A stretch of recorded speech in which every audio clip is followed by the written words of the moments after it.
berbalam si awan petang berarah di celah pepohon ara. Pemanis kalam, selamat datang. Awal bismillah, pembuka bicara. Assalamualaikum warahmatullahi wabarakatuh. Nama diberi Nuriana binti Aziz dari kuliah PISLP 7.06. Sebelum saya memulakan bicara saya, izinkan saya untuk mengucapkan ribuan terima kasih kepada panel penilai serta hadirin sekalian bagi sesi rentasan calon cemerlang praktikum fasa kedua bagi tahun 2020. Sebelum saya meneruskan sesi kali ini, izinkan saya untuk menyatakan 3 kekuatan diri mengapa saya dilayakkan untuk dicalonkan sebagai calon cemerlang praktikum fasa kedua tahun 2020. Pertama, saya seorang yang menginginkan perubahan diri kepada yang lebih baik. Ini dapat dinyatakan apabila saya sentiasa menambah baik strategi PDP untuk mempelbagaikan strategi bagi mengelakkan kejemuan murid-murid untuk terus belajar.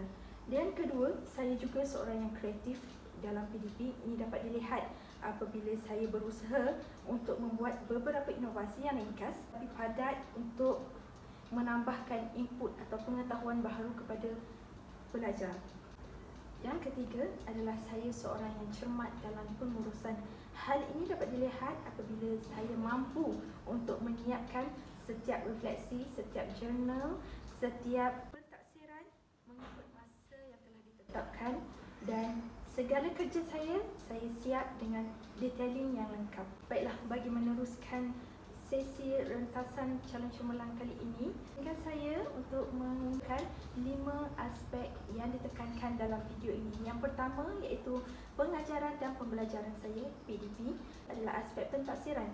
Yang ketiga, aspek refleksi. Yang keempat adalah aspek pelaksanaan kurikulum, serta aspek yang kelima adalah peranan-peranan yang lain. Kita beralih kepada aspek yang pertama iaitu pengajaran dan pembelajaran. Aspek yang pertama iaitu PDP, saya telah memilih satu RPH yang terbaik untuk diberikan contoh kepada panel sekalian, iaitu mengenai sirah, tajuknya Nabi Muhammad SAW dan masyarakat Arab Jahiliyah bagi murid tahun 3. Baiklah, untuk melihat kepada hasil pembelajaran, saya telah menetapkan 4 langkah hasil pembelajaran. Serta strategi yang saya gunakan dalam PDP kali ini adalah strategi berpusatkan guru, strategi berpusatkan murid, serta strategi berpusatkan bahan. Okey, fokuskan kepada strategi berpusatkan murid. Di sini saya menerapkan bahawa murid perlu mencari bahan sebelum memasuki kelas dan murid perlu bercerita mengenai bahan yang telah dicari. Ini ketiga-tiga strategi yang saya gunakan dalam satu PDP. Seterusnya adalah elemen merentas kurikulum. Saya telah memilih elemen merentas kurikulum EK 2.4 iaitu keusahawanan dan yang terbaik daripada banyak idea. Dan EMK ini buat praktikum kali ini saya dapat menulis EMK dengan baik apabila dengan bimbingan pensyarah penilai yang terbaik. Seterusnya saya menuju kepada pedagogi masa kini, iaitu saya menggunakan pedagogi pembelajaran inquiry penemuan, iaitu murid perlu mencari bahan terlebih dahulu sebelum memasuki kelas. Dan yang last sekali adalah kemahiran insaniah yang digunakan adalah pembelajaran sepanjang hayat dan pengurusan maklumat. Di sini saya dapat melihat murid dapat menyusun atur maklumat yang dicari kepada satu penulisan ataupun satu cerita yang bagus untuk dibentangkan kepada rakan-rakan. Seterusnya kita beralih kepada aspek yang kedua, iaitu aspek pentaksiran.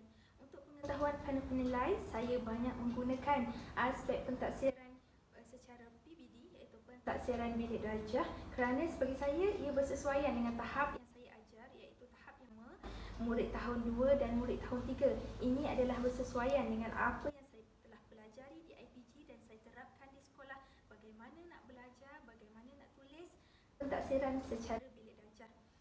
Baiklah, untuk pengetahuan kita semua, sepanjang tempoh Perintah Kawalan Pergerakan Bersyarat PKBP ini, semua murid telah diputuskan untuk berada di rumah belajar secara PDPR, pengajaran dan pembelajaran dari rumah, dan ini memberikan saya satu cabaran untuk mentaksim murid secara tidak langsung. Ini kerana terdapat kekalahan belakangan adanya murid yang dapat hadir ke Google Meet yang berjalannya PDP, manakala ada lagi sebahagian murid yang tidak dapat menjalani PDP secara online. Ini termasuklah kerana faktor peranti, menggunakan peranti ibu bapa yang bekerja, dan tiada rantaian internet yang bagus untuk menghadiri kelas secara Google Meet.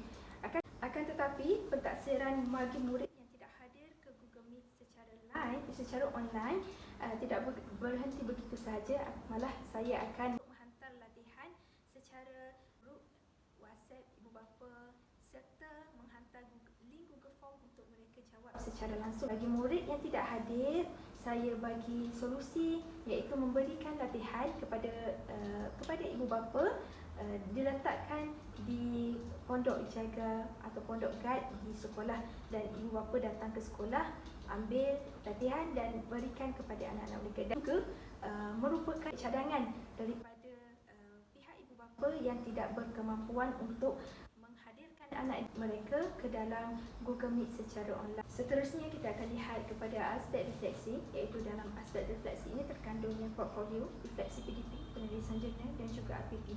Baiklah, saya tekankan di sini adalah mengenai refleksi PDP. Saya sentiasa melakukan refleksi terhadap pengajaran dan pembelajaran saya pada setiap hari untuk melihat sejauh mana keberkesanan pengajaran saya pada hari tersebut dan apa cadangan ataupun penambahbaikan yang boleh saya lakukan untuk pengajaran akan datang. Dan bab kata pepatah, guru yang terbaik itu ialah guru yang sentiasa melakukan refleksi diri. Seterusnya adalah penulisan jurnal. Penulisan jurnal di sini adalah saya dapat menjelaskan saya hadapi, bagaimana saya mengatasi masalah tersebut dengan mengemukakan cadangan-cadangan serta merujuk kepada rujukan yang telah dicari. Dan apa yang penting sekali bagi masalah ini adalah apa tindakan saya untuk menyelesaikan isu yang saya hadapi dengan lebih baik. Seterusnya kita akan lihat kepada RPP, iaitu refleksi pertengahan praktikum. Apa yang saya dapat kongsikan mengenai RPP ini ialah ia sebenarnya sebahagian daripada adaptasi PLC yang dijalankan di sekolah, kerana melalui RPP ini saya belajar bersama rakan-rakan yang lain bagaimana untuk berkongsi pendapat, berkongsi pengalaman serta berkongsi cadangan untuk masalah yang dihadapi. Baiklah, RPP ini juga bagi saya ia menilai sejauh mana perkembangan diri kita sendiri di sepanjang tempoh persekolahan dan apa tindakan yang kita ambil untuk menyelesaikan masalah tersebut. Dan seterusnya kita beralih kepada agenda yang keempat, iaitu pelaksanaan kurikulum. Sebagaimana yang kita tahu, sepanjang pandemik COVID-19 ini, pembukaan sekolah adalah berdasarkan SOP yang telah diwartakan oleh Kementerian Kesihatan Malaysia, Majlis Keselamatan Negara MKN. Dan sepanjang kurikulum praktikum kali ini, kurikulum di sekolah saya telah diadakan secara maya, dan ini merupakan satu ilmu baharu kepada saya untuk mempelajari bagaimana melaksanakan kurikulum secara online. Dan saya turut diberikan kesempatan untuk melaksanakan kurikulum secara online ini, dan di sini saya dapat menyatakan kekurangan dan kelebihan pembelajaran secara kurikulum itu tersendiri. Dan kekurangannya saya atasi dengan satu contoh, berikan latihan murid pada hari ini. Contohnya hari Rabu, saya beri latihan pada hari Rabu, iaitu hari kurikulum, dan mereka perlu menyiapkan latihan kurikulum itu di rumah serta dihantar pada Rabu minggu hadapan. Ini memberi peluang kepada mereka untuk mengeksplor jawapan-jawapan, mencari idea-idea yang terbaik daripada banyak idea untuk dimuatkan pada lembaran kerja mereka. Yang terakhir sekali adalah agenda yang kelima, iaitu peranan-peranan lain yang saya turut terlibat dalam aktiviti persekolahan. Okey, baiklah. Yang pertama iaitu pelibatan diri saya dengan sekolah, iaitu saya hadir. Saya bukanlah seorang yang pemalu ataupun pendiam yang hanya menjadi pemerhati bisu kepada sesuatu program, akan tetapi saya turut hadir dalam beberapa program sekolah yang dianjurkan. Contohnya menghadiri mesyuarat-mesyuarat, menghadiri program yang dianjurkan oleh sekolah, contohnya majlis penyampaian face mask pada murid tahun 2 yang hanya diperlukan kepada guru dan murid tahun 2 saja, tetapi saya turut ikut serta sebab saya nak mempelajari macam mana flow sesuatu majlis dalam situasi pandemik COVID-19 ini. Dan ini juga bukanlah sekadar pengalaman dan malah ianya ladap, iaitu latihan dalam perkhidmatan. Saya mempelajari macam mana mesyuarat itu dikendalikan, saya dari macam mana sesuatu majlis itu dijalankan. Seterusnya kita akan lihat kepada item inovasi, iaitu saya menghasilkan sepanjang praktikum kali ini, saya menghasilkan inovasi yang mudah dan ringkas untuk murid tahun 2 dan tahun 3. Dan antaranya saya menggunakan kaedah gambar, kaedah simbol, kaedah akronim. Ini semua ada terdapat di sekeliling murid dan tidak memerlukan sesuatu yang sukar untuk menghasilkannya.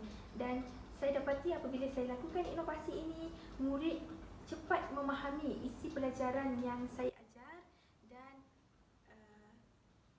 responnya adalah sangat positif daripada murid-murid.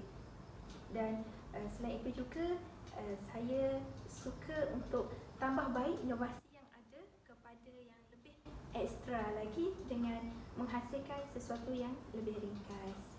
Akhir sekali, kita akan lihat kepada item projek, iaitu di mana kumpulan praktikum di SK Jenderang Hilir telah melancarkan satu projek yang diberi nama Projek Teratak Cinta Abadi.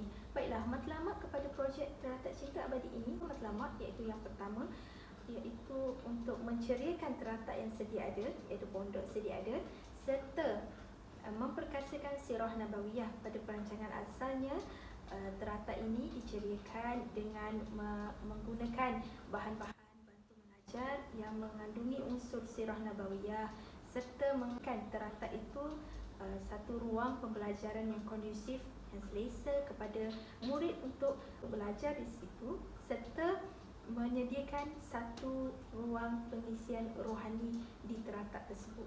Untuk matlamat yang kedua, iaitu memperkasakan sirah nabawiyah. Baiklah, projek Teratak Cinta Abadi ini ingin memperkasakan sirah nabawiyah ini dengan memupuk rasa cinta seluruh warga SK Jenderang Hilir serta masyarakat sekeliling SK Jenderang Hilir terhadap jasa dan pengorbanan Rasulullah SAW dalam membentuk agama Islam yang syumul. Dan bagaimana kami memperkasakan sirah nabawiyah ini kepada mereka semua? Antaranya adalah meletakkan peristiwa-peristiwa penting di dalam Islam seperti Perjanjian Hudaibiyah, Piagam Madinah dan Fathul Mekah, serta meletakkan beberapa siri peperangan, info tentang siri peperangan yang berlaku pada zaman Rasulullah SAW. Antaranya adalah Perang Badar, Perang Uhud dan Perang Khandaq. Dan ketiga-tiga perang ini adalah perang yang terkenal dalam Islam.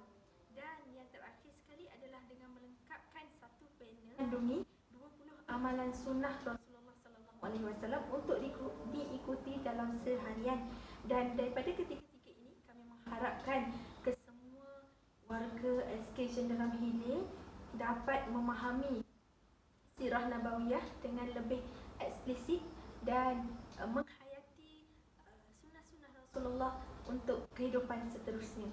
Dan daripada projek Teratak Cinta Abadi ini yang sepatutnya berakhir pada 4 Disember 2020, akan tetapi disebabkan PKPB yang berlaksanakan di seluruh negara, maka projek Teratak Cinta Abadi ini solusinya adalah kami tangguhkan kepada internship, insya-Allah internship tahun hadapan, insya-Allah jikalau ditempatkan di sekolah yang sama untuk menjayakan terus projek Teratak Cinta Abadi ini. Jadi tidaklah sia-sia projek yang kami lancarkan ini, iaitu projek Teratak Cinta Abadi ini terhenti terbengkalai sebegitu sahaja. Malah ini akan disambung pada tahun hadapan jika diberi kelapangan untuk berada di sekolah yang sama. Sebelum saya mengakhiri kalam saya pada kali ini, izinkan saya untuk mengucapkan jutaan terima kasih saya kepada panel penilai serta hadirin sekalian atas kesudian tuan-puan untuk melihat video bagi rentasan calon cemerlang bagi praktikum fasa kedua bagi tahun 2020 kali ini yang berlangsung secara maya bagi seluruh pelajar semester 7 IPG Kampus Pendidikan Islam. Terima kasih juga saya ucapkan kepada unit praktikum yang telah bertungkus lumus untuk menjayakan praktikum kali ini dengan baik dan serta seluruh warga IPG Kampus Pendidikan Islam.